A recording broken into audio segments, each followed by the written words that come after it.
Chicken మంచిదో కాదో తెలుసుకోవటమెలా? ఇదిగో ఇలా చూడండి. ఆదివారం వస్తుందంటే నాన్ వెజ్ లవర్స్‌కి పండగే. మరీ ముఖ్యంగా రెగ్యులర్‌గా మాంసాహారం తినే వాళ్ళ గురించి ప్రత్యేకించి చెప్పనక్కర్లేదు.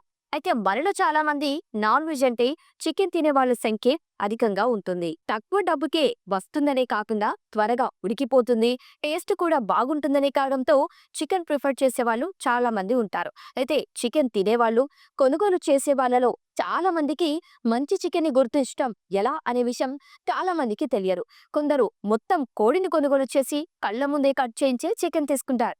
మరికొందరు కట్ చేసి ఉంచిన రెడీమేడ్ కోడి మాంసాన్ని తెచ్చుకుంటారు. అయితే వీటిలో అసలు చికెన్ మంచిదో కాదో తెలుసుకోవటం చాలా ముఖ్యం.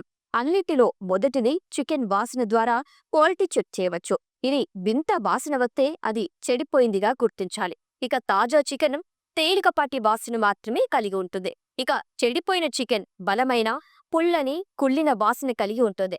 చికెన్ రంగును కూడా తనిఖీ చేయండి. చికెన్ చెడిపోయినట్లయితే దాని రంగు లేత పసుపు రంగులోకి మారుతుంది. ఇక చికెన్ జాగ్రత్తగా చూడండి. దానిపై ఫంగస్ లేదు, అచ్చు ఉంటే చికెన్ చెడ్డది.